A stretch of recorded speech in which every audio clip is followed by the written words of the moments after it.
अरे राहुल मुझे ये बताओ, ये तीसरा बैग लेकर चलने की क्या जरूरत थी? एक बैग तुम्हारे पीछे लटका है, एक बैग मैं अपने पीछे लटकाई हुई हूँ। ये तीसरा बैग लाने की क्या जरूरत थी? इसमें क्या है तुम्हारा? अब इस बैग को पैदल लेकर चलना कितना मुश्किल हो रहा है, पता नहीं मंजिल कब आएगी। एक तो इस रोड पर ना ऑटो रिक्शा है ना कोई रिक्शा है। अरे योगी जी तुम भी बेफालतू की बात कर रहे हो। ये तीसरा जो बैग है इसमें खाने पीने का सामान है। मेरे बैग में कपड़े हैं और तुम्हारे भी बैग में कपड़े हैं, तो पीछे लटके हुए हैं बैग। लेकिन जो अपना हाथ में लेकर चल रहे हैं दोनों लोग पकड़कर, इसमें खाने पीने का सामान है। खाओगे पियोगे नहीं। रास्ते में मजदूरी की तलाश में गाँव से शहर की तरफ चले हैं अपना लोग, पता नहीं कब शहर आएगा। अब कोई ऑटो रिक्शा या रिक्शा कर लो, उसी पर बैठ के चलेंगे। मेरे तो पैर थक गए भैया। रुको भाई रुको। जी भाई साहब रोक लिया मैंने। रिक्शा बताओ कहाँ पर चलना है, चलो। अरे भाई साहब शहर यहाँ से कितनी दूर रह गया है अभी? अरे शहर तो अभी 3 किलोमीटर दूर है। क्या 3 किलोमीटर तक पैदल जाओगे? मेरे रिक्शे पर बैठ जाओ, छोड़ दूंगा तुम्हें शहर। अरे भाई साहब हम 30 किलोमीटर गांव से पैदल चले आ रहे हैं, ये तो 3 किलोमीटर रह गया। ये 3 किलोमीटर का सफर भी कट जाएगा। आप जाओ, हम पैदल ही जाएंगे। देखो योगी जी अब मैं तो चल नहीं पा रहा हूँ क्योंकि मेरे पैर पूरी तरीके से थक गए। गांव से आते आते कम से कम 25 किलोमीटर हो गया। रिक्शे वाले भैया आप शहर तक के कितने रुपए लोगे? बता दो रुपए हमें।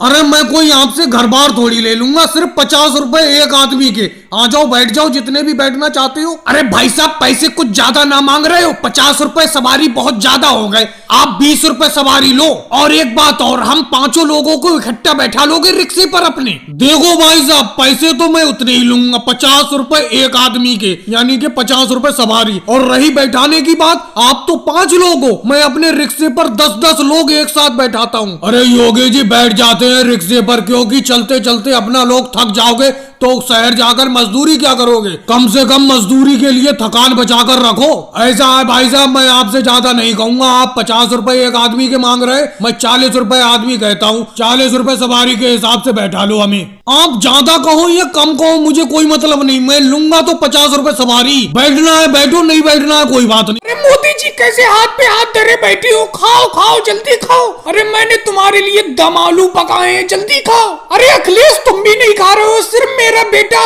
राहुल ही खा रहा है, बस कोई खा ही नहीं रहा है। अरे खाओ ना, ये देखो मैं ताजे ताजे दम आलू बना के लाई हूँ, खाओ जल्दी जल्दी। और लौकी की सब्जी मैंने तुम्हारे पत्तल में परोस दी थी पहले ही। अरे लौकी की सब्जी खाओ, फिर मैं ये दम आलू निकाल के दूं। निकालूं दम आलू तुम्हारे पत्तल में? अरे सोनिया जी कैसी बात करती हो, ये बताओ ना तुम्हारी पूड़ी है ना चावल है, किस चीज से खाएं हम ये तुम्हारी सब्जी? अब लौकी की सब्जी खाली परोस के तुम पहले चली गई थी, अब दम आलू भी पका के ले आई। अब ये बताओ जब तक कोई रोटी या चावल नहीं होगा साथ में तब तक हम कैसे खाएंगे? भाई तुम्हारा बेटा राहुल तो खा रहा है क्योंकि वो तुम्हारा बेटा है, तुम्हारी आज्ञा का पालन कर रहा है, लेकिन हम कैसे खाएं बिना रोटी या चावल के? अरे राहुल अपनी मम्मी से कहूं ना कि कोई रोटी या चावल बना के लाएं, या तुम ही बना के लाओ। तुम यहाँ खाने के लिए बैठ गए साथ में, जब दावत के लिए बुलाया है कम से कम इंतजाम तो पूरा किया करो। अरे मम्मी जी कैसी बेइज्जती करवाती हो सबके सामने। जब अपनों ने सब लोगों की दावत की है तो कम से कम पूरी और चावल तो बना के दो, खाली सब्जी खिला रही हो तुम मुझे भी। मैं तुम्हारी बात को टाल नहीं सकता, इसीलिए मैं अकेले खा रहा हूँ और ये सब लोग खा ही नहीं रहे बिना चावल या पूरी के। अरे मेरे बेटे राहुल ये बता घर में कोई चावल है ना आटा है, कहाँ से पूरी चावल बनाऊं?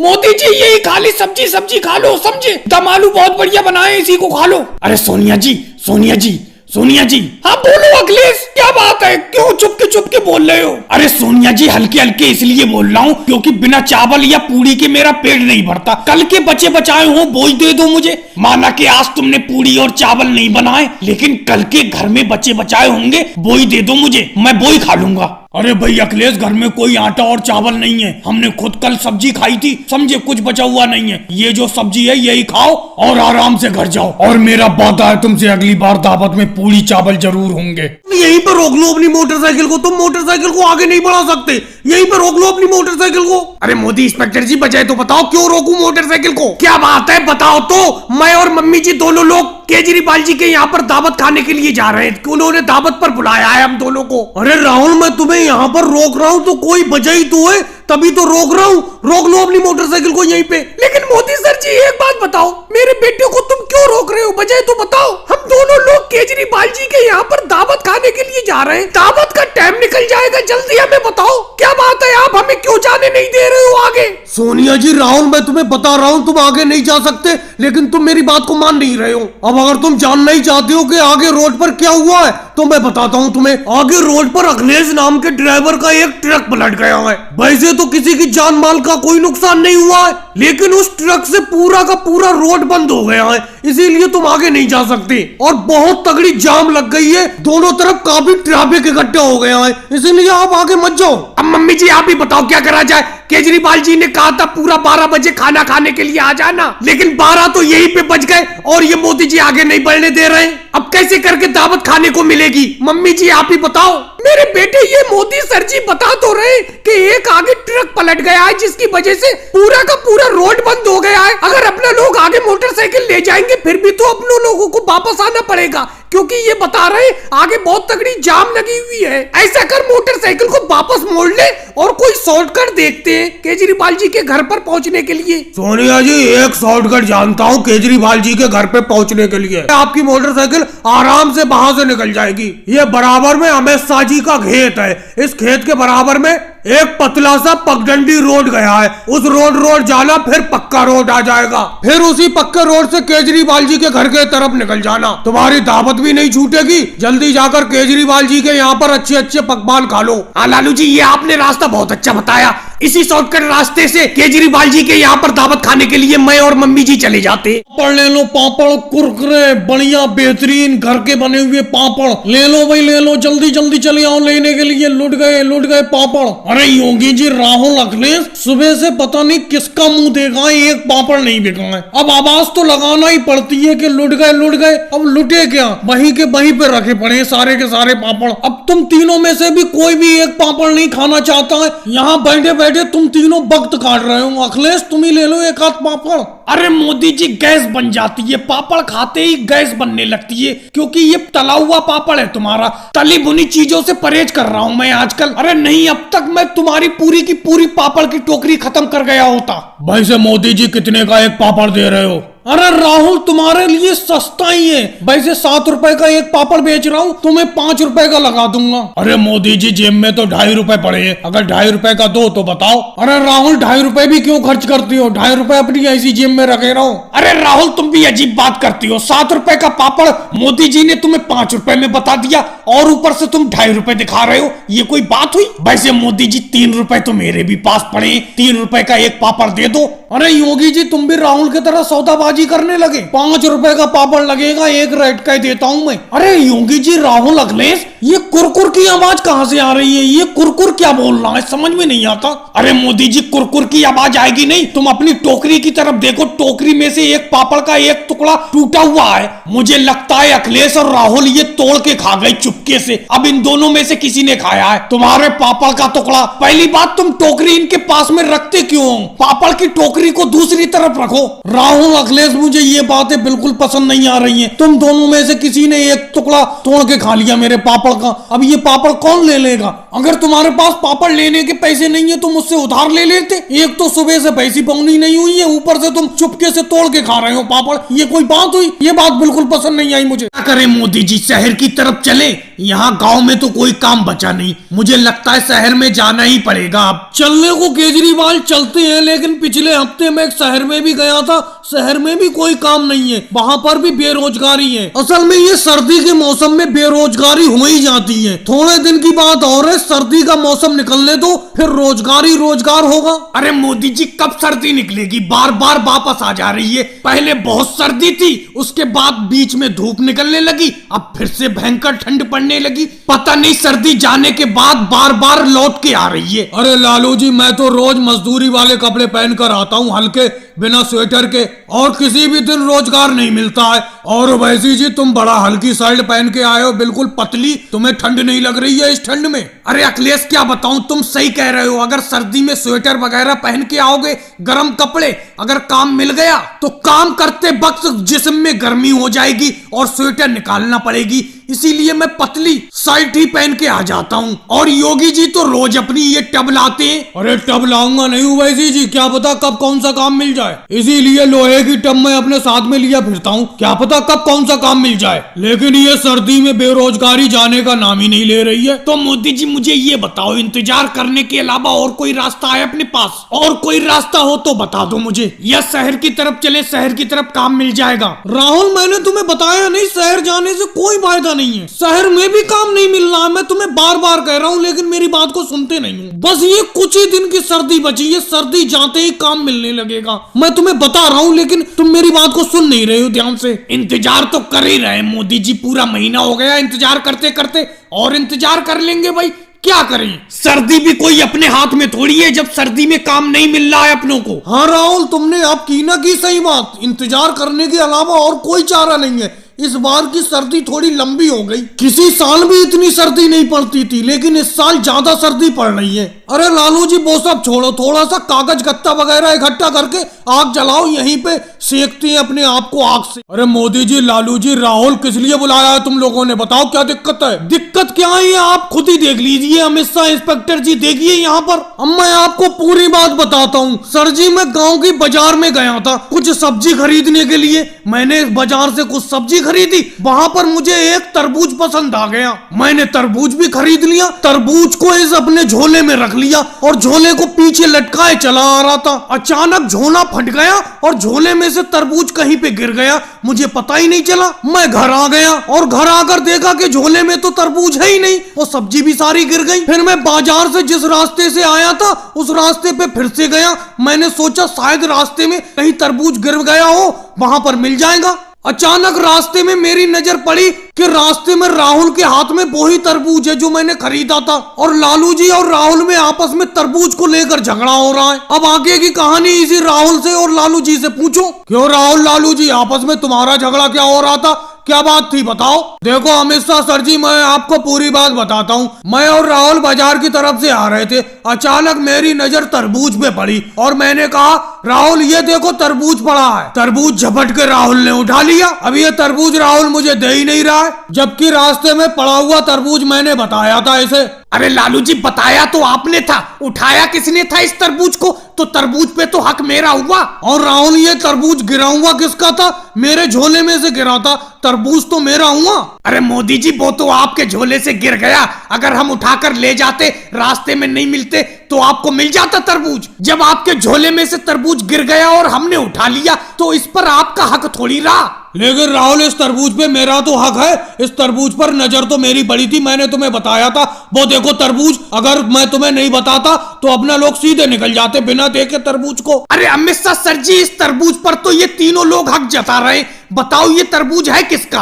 अरे योगी जी आप इतना भी नहीं जानते, ये तरबूज तो मोदी जी का है, जब मोदी जी के झोले से गिरा है पैसा देकर तो उन्हीं ने खरीदा है। लेकिन सर जी ये तरबूज तो मोदी जी के झोले से गिर गया, तो इनका हक उस पर कैसे रहा? भाई केजरीवाल तुम बीच में क्यों बोल रहे हो, तुम यहाँ पर कैसे खड़े हो? ये तरबूज किसको मिलेगा ये मामला तो हम सुलझाएंगे। अरे योगी सर जी मैं यही तो देखने के लिए आया हूँ कि आखिर ये तरबूज आप दोगे किसको? और मेरे अलावा वो देखो नीतीश कुमार जी भी तो खड़े हैं, आप उनसे कुछ नहीं कह रहे हो। अरे मैं भी यही देखने के लिए खड़ा हूँ कि आखिर तरबूज मिलेगा किसे। नीतीश कुमार जी, केजरीवाल हटो तुम यहाँ से, पुलिस के पास से हटो, पुलिस के पास खड़े मत हो। ऐसा करो योगी जी, इस तरबूज के दो भाग कर दो, एक भाग मोदी जी को दे दो और जो आधा एक भाग है उसमें से भी दो भाग कर दो, जो आधे में से दो भाग हो वो इन दोनों को दे दो, राहुल को और लालू जी को। मोदी जी का तरबूज पर हक ज्यादा है, उन्होंने पैसा खर्च किया है, लेकिन आधा तरबूज उन्हें इसलिए दिया जा रहा है क्योंकि वो झोला फटा हुआ क्यों लाए, आगे कम से कम सही झोला तो लेकर बाजार जाएंगे। चलो अमित शाह सर जी, कम से कम आधा तरबूज तो मिला, मैं तो ये समझ रहा था कि सारा का सारा तरबूज कहीं गिर गया, मिलेगा ही नहीं। योगी जी इस बार बहुत बुरा हिसाब है, एक तो करेला बहुत पैदा हुआ है मेरे खेत में, ऊपर से कोई लेने वाला नहीं है करेला, तो मैंने सोचा क्यों ना टोकरी में रख के जगह जगह जाकर करेले को बेचा जाए। और योगी जी तुम्हारे गुलाब के फूल की भी अच्छी पैदावार हुई है, शादी पार्टी चल रही है इस टाइम, गुलाब का फूल काफी बिकता होगा तुम्हारा। अरे मोदी जी कैसी बात करती हो, अगर गुलाब का फूल ज्यादा बिकता होता तो मैं क्या टोकरी में लेके तुम्हारे तरह करेलों की तरह बेचता फिरता? कोई गुलाब का फूल भी इस टाइम नहीं खरीद रहा है, इसीलिए मुझे भी सब्जी इधर उधर जाकर बेचना पड़ रहा है। अरे राहुल ये क्या, तुम तो एक तरबूज लेकर ही चलती है टोकरी में, क्या तरबूज एक भी नहीं बिका तुम्हारा गाँव में? अरे मोदी जी बहुत बुरा मद्दा चल रहा है, इतना बुरा मद्दा मैंने आज तक नहीं देखा। एक तरबूज पैदा हुआ है पूरे खेत में और इस तरबूज को लेने वाला कोई नहीं है, तो मैंने सोचा क्यों ना तरबूज को टोकरी में रख के दूसरे गांव में बेच के आया जाए। तुम भी अजीब बात करती हो राहुल, एक तरबूज था घर में काट उठ के खा के अलग करते, एक तरबूज को बेचने के ऊपर पड़े हो। अगर मेरे खेत में एक करेला पैदा हुआ होता तो मैं एक करेला पका के खा जाता। अरे हवलदार केजरीवाल जी आ गए। अरे हवलदार केजरीवाल जी क्या चाहिए? करेला चाहिए, करेला ले लो मेरा। अरे भाई मोदी जी मैं इतनी कड़वी सब्जी नहीं खाता, बहुत कड़वा होता है करेला। अरे ऐसा करो केजरीवाल जी फूल ले लो, तुम्हारे किसी रिश्तेदार की शादी पार्टी नहीं है, कोई प्रोग्राम नहीं है, वहीं पे ये फूल ले जाना गुलाब के मेरे। नहीं होगी जी, मेरे किसी भी रिश्तेदार का इस टाइम कोई प्रोग्राम नहीं है, कोई शादी पार्टी या जन्मदिन कुछ भी नहीं है, मैं तुम्हारा गुलाब का फूल अभी नहीं ले सकता। अरे राहुल तुम रुको, तुम्हारी टोकरी में बहुत बड़ा तरबूज है। अरे एक बात पे तो मैंने ध्यान ही नहीं दिया, तुम तीनों लोग फल फूल सब्जी तीनों आइटम बेच रहे हो। तुम राहुल तरबूज कितने का दोगे बताओ? अरे केजरीवाल जी एक रेट 50 रुपए का तरबूज लगेगा आपको। अरे राहुल आधा काट के तरबूज मिल सकता है, 25 रुपए का आधा काट के दे दो। अरे नहीं सर जी, आधा मैं कहाँ पे बेचता फिरूंगा, फिर पूरा का पूरा तरबूज ले लो। तो फिर आधे पैसे उधार कर लो, पूरा दे दो मुझे, 25 रुपए है मेरे पास तो। अरे केजरीवाल सर जी अगर मैंने आपसे 25 रुपए उधार कर लिए फिर आपसे मांगने की हिम्मत कहाँ होगी, मैं नहीं मांग पाऊंगा, इसीलिए मैं आपको उधार नहीं दे पाऊंगा, पूरे के पूरे 50 रुपए ले आओ। लालू जी जल को मेरे हाथ में पकड़वाओ, मेरे हाथ में जल्दी से दो। एक तो आप दौड़ते बहुत हल्की हल्की हो, अपनों को डाक कावड़ को 20 घंटे में पूरा करना है। शिवराज सिंह जी आप कैसे मुस्कुरा रहे हो, जल्दी से मोटरसाइकिल से आगे जाकर खड़े हो, क्योंकि 100 मीटर के बाद आपको मुझसे जल लेकर दौड़ना है। राहुल तुम बहुत दूर आकर खड़े हुए, क्या बीच में एक बंदा खड़ा होना भूल गया? भागते भागते बिल्कुल मैं थक गया। डाक कावड़ भी बड़ा कठिन कावड़ यात्रा होती है, लेकिन करना तो है, भोले के लिए हम कुछ भी करेंगे। राहुल तेजी से दौड़ो, समय कम बचा है, अपनों को इस जल को जल्द से जल्द भोले के मंदिर पर जाकर चढ़ाना है, जल्दी भागो।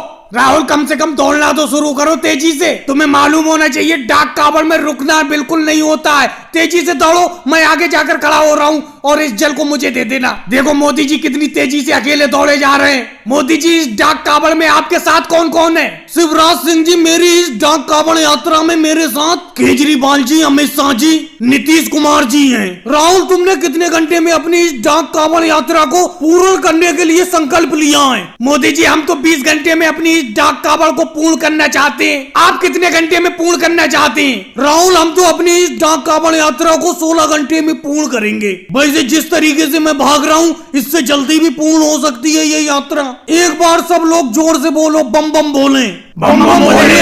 अरे अखिलेश तुम तो बहुत पीछे थे, बड़ा तेजी से दौड़ रहे हो, तुम तो मुझसे भी आगे निकल गए। तुमने इस डाक कावड़ यात्रा को कितने घंटे में पूर्ण करने का संकल्प लिया है और तुम्हारे साथ कौन है? मोदी जी मेरे साथ वो देखो पीछे मोटरसाइकिल से योगी जी आ रहे हैं और हमने इस डाक कावड़ यात्रा को हरिद्वार से भोले के मंदिर तक इस जल ले जाने के लिए 12 घंटे का संकल्प लिया है। योगी जी जल्दी से तेजी से आओ, आगे जाकर खड़े हो। अखिलेश थोड़ी दूर दौड़ो तो, अभी तो मैंने अपने हाथ से जल तुम्हें दिया है, आगे देखो राजनाथ सिंह जी खड़े हुए होंगे, उन्हें ये जल पकड़ा देना, उसके बाद तुम मोटरसाइकिल पकड़ लेना, आगे जाकर मैं खड़ा हो जाऊंगा। अपनों को इस डाक कावड़ यात्रा को सबसे जल्दी पूर्ण करना है। अरे मोदी जी गड्ढे उड्ढे में ऑटो रिक्शा को हल्के से डालना, मैं पीछे लटका पड़ा हूँ बिल्कुल, कहीं मैं गिरोर ना जाऊं। मेरी एक बात समझ में नहीं आती है, आप अपने ऑटो रिक्शा को इतना ओवरलोड भर क्यों लेते हो? सवारी बिल्कुल बाहर तक लटकी हुई है। अमित शाह जी मैं आपकी बात से बिल्कुल भी सहमत नहीं हूँ। जरा एक बात बताओ, मैं गाँव से शहर ऑटो रिक्शा चलाता हूँ, अगर मैं कम सवारी भर के अपने ऑटो रिक्शा में ले जाऊंगा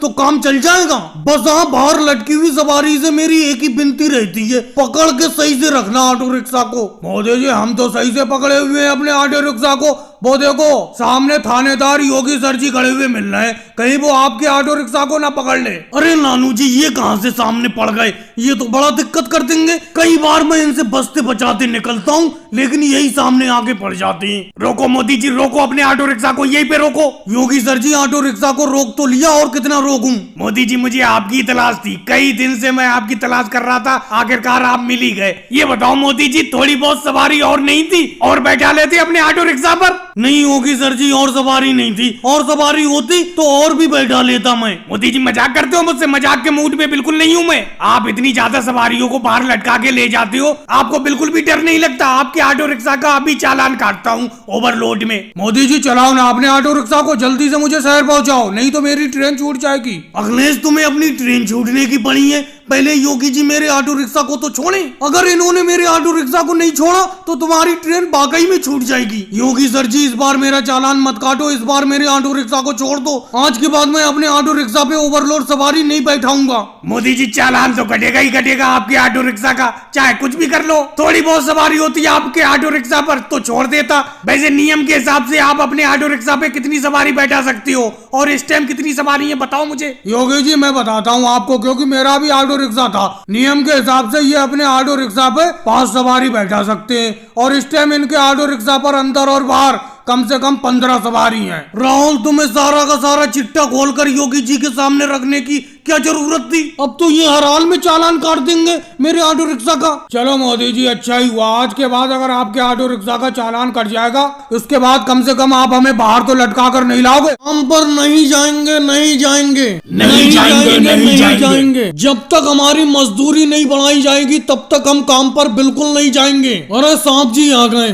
मोदी जी तुम इन मजदूरों के लीडर हो, लेकिन ये बात तुम्हें शोभा नहीं देती। लालू साहब जी कौन सी बात शोभा नहीं देती, मुझे बताइए कौन सी बात शोभा नहीं देती? अरे मेरी फैक्ट्री 2 दिन से बंद पड़ी है, तुम काम पर क्यों नहीं जा रहे हो? क्या बात है, क्यों हड़ताल पे बैठे हुए हो? आप तो ऐसे अनजान बन रहे हो जैसे आपको कुछ पता ही नहीं है। ये हमारा मजदूरी कार्ड देखो, पिछले 5 साल से हम आपके फैक्ट्री में मजदूरी कर रहे हैं, 1 रुपया भी मजदूरी नहीं बढ़ाई है तुमने। चलो आने वाली दिवाली पे मैं सबकी मजदूरी बढ़ा दूंगा, चलो काम पर चलो सब लोग। ऐसा कोई चक्कर नहीं है लालू सर जी, पिछले 5 साल से आपने 1 रुपया भी मजदूरी नहीं बढ़ाई है। वही 150 रुपए दिहाड़ी पर हम काम करते चले आ रहे थे, लेकिन अब हम नहीं मानेंगे। जब तक आप हमारी दिहाड़ी 400 रुपए हर दिन के नहीं करोगे तब तक हम काम पर नहीं जाएंगे। अरे 150 रुपए से सीधे 400 रुपए, ऐसा कैसे हो सकता है? इतनी दिहाड़ी मैं बिल्कुल नहीं बढ़ाऊंगा, चाहे तुम काम पर जाओ या मत जाओ। कोई बात नहीं है, हम बिल्कुल काम पर नहीं जाएंगे। आप यहाँ पर आए ही क्यों हमसे बात करने के लिए? हम तो आराम से बैठे हैं, हमें कोई नुकसान नहीं होगा। हम तो मजदूर आदमी हैं, एक दिन का 150 रुपए का नुकसान होगा।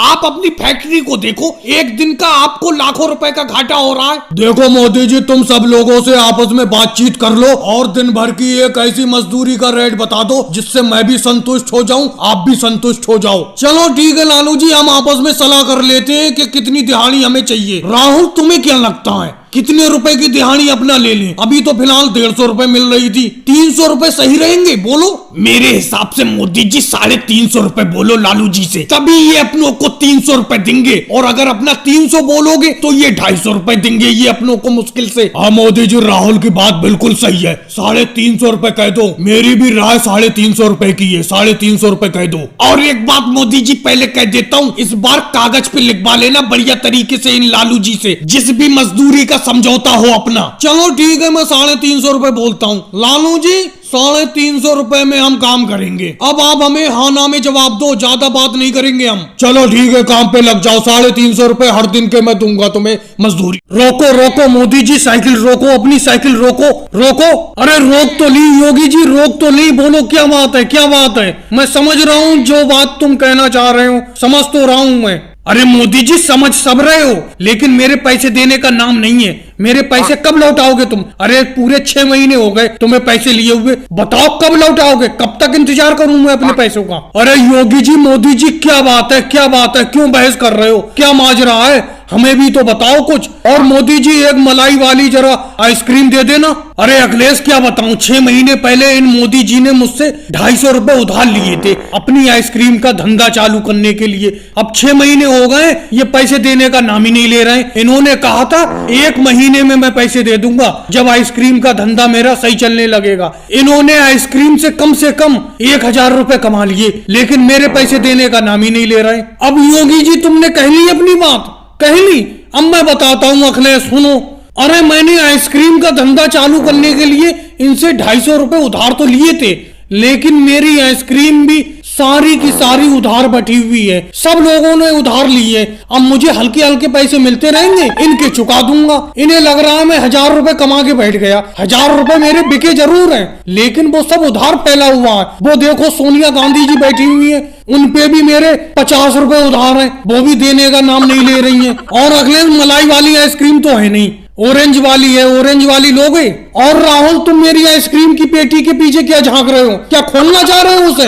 हटो हटो पीछे मेरी आइसक्रीम की पेटी के पास से। अरे मोदी जी, कच्चे आम वाली एक आइसक्रीम है जो परसों लाए थे तुम, बहुत खट्टी थी, बहुत ही मजेदार, वो ही दे दो अगर है तो कच्चे आम वाली आइसक्रीम। लेकिन परसों ही के पैसे नहीं मिले, तुम्हारी मम्मी ने पैसे नहीं दिए। अब मैं तुम्हें और दे के फंस जाऊं उधार, समझे? मैं उधार नहीं दूंगा। सामने देख नहीं रहे हो, योगी जी मुझसे उधार मांगने को खड़े हुए खोपड़े पे। अरे मोदी जी कैसी बात करते हो? तुम्हारे 50 रुपए उधार हैं, तुम्हारे 50 रुपए सोने के हैं। ये 5 रुपए की और दे दो इसे राहुल को, तुम्हारे 55 रुपए हो जाएंगे, दे दूंगी मैं जल्दी। अरे मोदी जी, तुम यहाँ पर खड़े खड़े अपना धंधा कर रहे हो, आइसक्रीम बेच रहे हो, पैसे कमा रहे हो, मैं यहाँ बेफालतू में खड़ा हूँ। अरे मेरे पैसे को ना दो, आज मैं बिना पैसे लिए नहीं जाऊंगा। योगी जी कैसी बेतुकी बातें करते हो? अभी तुमने देखा नहीं, सोनिया जी पे मेरा यहाँ पर तुम्हारे ही सामने 50 रुपए उधार हैं। ऐसे जाने कितने लोगों पे उधार हैं, इनसे मिलेंगे पैसे, मैं तुम्हारा निपटा दूंगा, दे दूंगा उधार। अरे योगी जी, इतने बेरहम भी मत बनो, इतनी सख्ती से पैसे मत मांगो। तुम्हें ध्यान है 2 साल पहले तुमने मुझसे पैसे उधार लिए थे, तुमने मुझे वो 1.5 साल में पैसे लौटाए थे। मैंने कोई सख्ती से मांगे थे तुमसे? अरे उनका पैसा फैला हुआ है सब में, मोदी जी का। तुमने अभी अपने सामने ही देखा, सोनिया गांधी पे 50 रुपए उधार है उनके, और आज राहुल गांधी ने जो अभी 5 रुपए की आइसक्रीम ली है तो 55 रुपए हो गए। ऐसे जाने कितने उधार है उनके, मिलेंगे वो तुम्हारे, चुका देंगे। अखिलेश, कैसे हाथ में एक एक ईंट ला रहे हो? कम से कम 10-10 ईंटें हाथ में लाओ। तुम तो सही तरीके से काम ही नहीं करना चाहती हो। अरे मैंने इस गांव के नाले को 15 दिन में बनाने का ठेका लिया है, लेकिन 10 दिन हो गए, अभी ये आधा नाला भी बन के तैयार नहीं हो पाया है। मुझे लगता है सही टाइम पे ये नाला बन के तैयार हो ही नहीं पाएगा। मोदी जी बेफालतू की बात तो करते नहीं है, कितनी ईंटें लाऊं? मैं तो काम कर भी रहा हूँ। अरे आपके साथ तो मजदूरी पे राहुल भैया भी लगे हुए हैं, वो तो देखो हाथ में हाथ बांधे हुए खड़े हुए हैं, कोई काम कर ही नहीं रहे। वो आप मुझी से कहते रहते हो। हाँ अखिलेश, कह तो तुम ठीक रहे हो। राहुल, एक बात बताओ, जिस नाले को मैं बना रहा हूँ उस नाले पर तुम अभी से खड़े हो गए। अरे इस नाले का सीमेंट अभी सही तरीके से सेट नहीं हुआ होगा, पक्का नहीं हुआ होगा। अभी हटो उसको ऊपर से, जाओ ईंटा लेके आओ 2-4। नाले को 15 दिन में पूरा करके देना है। 10 दिन हो गए, 5 दिन में इस नाले को बिल्कुल कंप्लीट करके देना है। लेकिन मोदी जी एक बात बताओ, आपने इतना कम दिन का ठेका ले क्यों लिया? ये गांव का पूरा 1 किलोमीटर का नाला आपने 15 दिन में बनाने का ठेका ले लिया, और आप भी परेशान हो रहे हो, हमें भी परेशान कर रहे हो बेफालतू में। लालू जी, आप काय के लिए परेशान हो रहे हो? आप काम कर रहे हो तो आपको मैं पैसे नहीं दे रहा हूँ। मोदी जी, आप हमारे ठेकेदार जरूर हो, लेकिन इसका यह मतलब नहीं हम दिन रात काम करके इस नाले को बनाएं। हमारा दिन दिन में काम करने का काम है इस नाले में। 15 दिन में तो अभी ये नाला बनकर तैयार नहीं हो पाएगा। 10 दिन हो गए, 10 दिन में अभी ये नाला आधा भी नहीं बना है। 5 दिन में क्या आधे से ज्यादा नाला बन जाएगा? ये बात मुझे बिल्कुल अच्छी नहीं लग रही है। तुमने ठेका कम दिन का ले लिया। अरे योगी जी आ गए। और मोदी जी, 5 दिन बचे हुए हैं इस नाले को बनाने के लिए। 5 दिन में तो ये नाला बनके तैयार हो जाएगा। योगी जी कोशिश में तो लगे हुए हैं, देखो अब 5 दिन बचे हुए हैं। 15 दिन का ठेका लिया था मैंने इस नाले को बनाने का। इस नाले को बनाते हुए 10 दिन तो हो गए, 5 दिन बचे हैं बस। अगर ये 15 दिन में नाला बनके तैयार नहीं होगा तो कोई आफत तो आ नहीं जाएगी। मोदी जी, आफत नहीं आ जाएगी, लेकिन 15 तारीख के बाद बहुत भारी बारिश दे रहे हैं। अगर ये नाला बनके तैयार नहीं हो पाएगा तो बारिश का पानी इस नाले में से कैसे निकलेगा? सारा का सारा पानी गांव में ही भर जाएगा फिर तो। इसीलिए तो आपसे कहा था कि 15 तारीख तक इस नाले को 15 दिन में कंप्लीट करके देना है। 15 दिन का ठेका लिया था आपने। लेकिन योगी जी एक बात बताओ, 15 दिन में ये नाला बनकर तैयार नहीं हो पा रहा है तो हम क्या करें? हम तो भरपूर मेहनत कर रहे हैं। तुम राहुल कहाँ मेहनत कर रहे हो? तुम तो आराम से नाले के ऊपर खड़े हुए हो। राहुल, तुम थाली लेके क्यों नहीं आते हो? तुम्हारा रोज का ये नाटक है।